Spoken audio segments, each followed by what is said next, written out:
the numbers, they'd all be apprehended. They're not apprehended.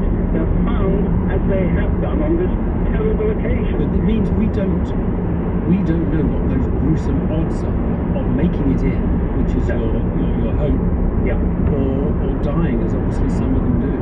Look, that is absolutely correct. The police who identify, shall we say, 7,000 young boys who've been tending cannabis for 6 months or a year, they may have been deceived and come here but didn't want to come here and are rescued.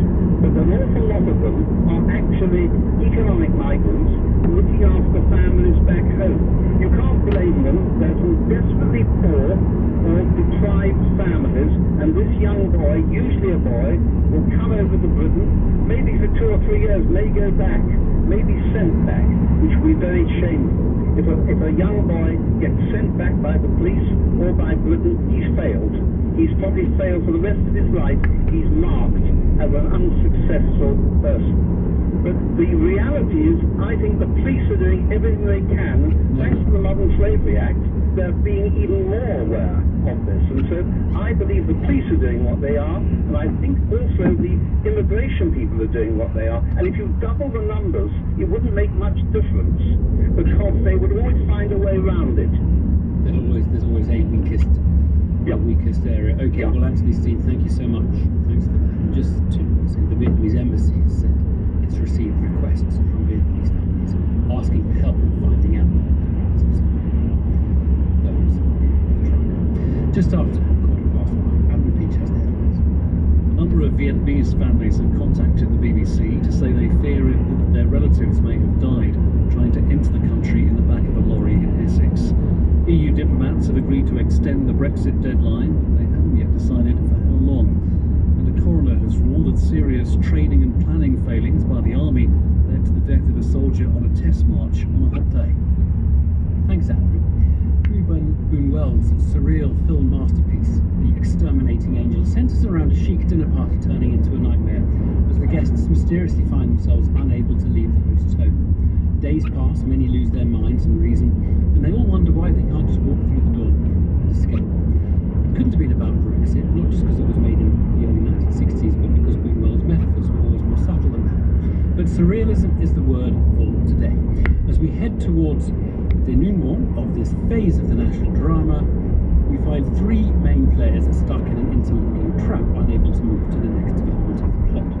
As the journalist Tim Shipman put it today, even the deadlock is deadlocked. There's Labour, who don't want an election until no deal is off the table. There are the Tories, who can't promise no deal is off the table until a Brexit extension is agreed. There's the EU, which decided today to wait and see if there's an election before they decide an extension.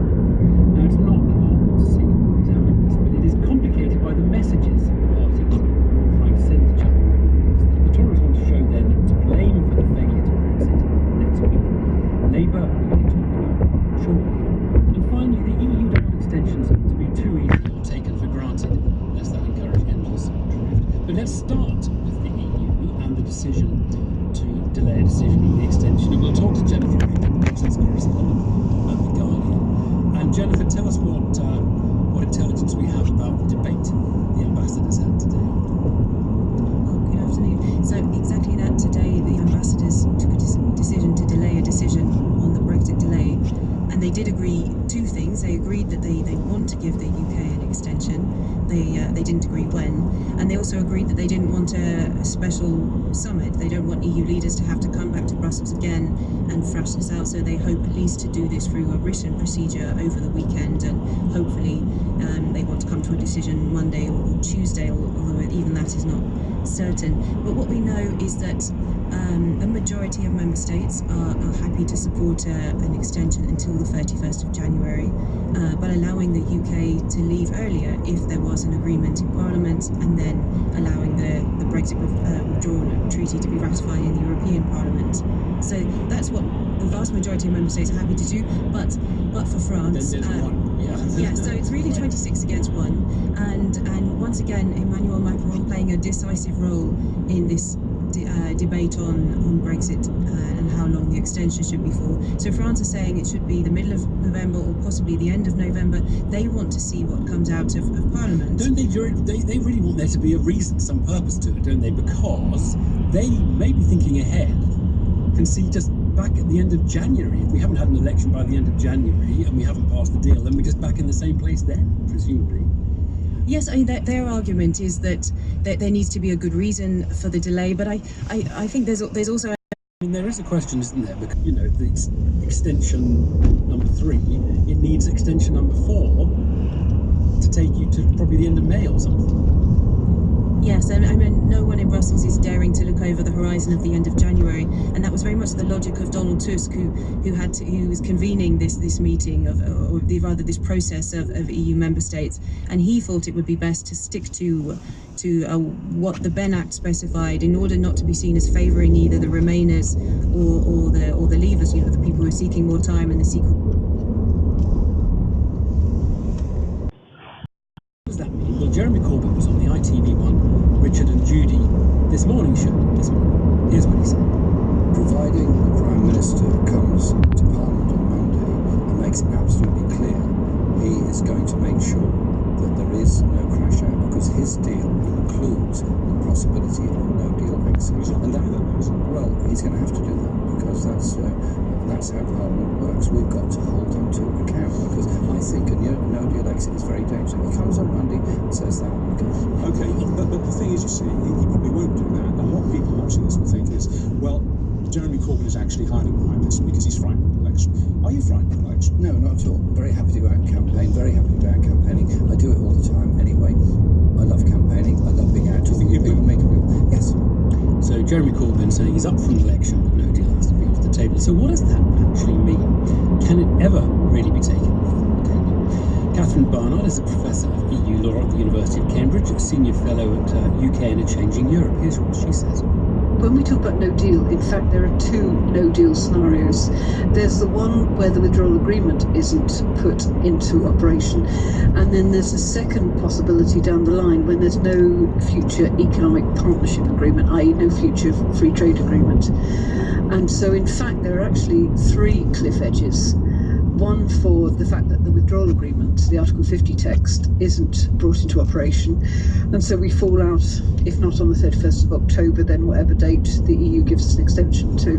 But then the second is, even if we manage to get the WAB through Parliament and we go into transition, the next possibility of a no deal is what's sometimes referred to as the trapdoor, which is at the end of December 2020, unless we ask for an extension to the transition, and we've got to do that before July 2020.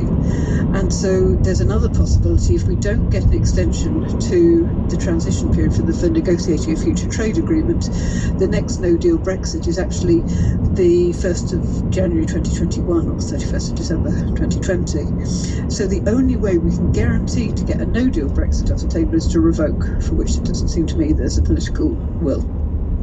Catherine Barnard. Well, during the election campaign, whenever it comes, PM has decided to focus on one particular constituency, Warrington South. And at the end of this turbulent week, we've decided to get Conservative and Labour perspectives, not from the front benches of those parties, but from the candidates in Warrington. We're going to hear the Tory candidate in about half an hour, but we'll talk to the sitting MP, the Labour MP for Warrington South, Faisal Rashid. And thank you very much for joining us on PM this afternoon. Thanks, Evan. Right, can I suppose that we do get the confidence that there will be a January 31st extension? Can you just take me through what you want to happen and what your plan is, that we don't just end up at the end of January without having had an election and without having got a deal?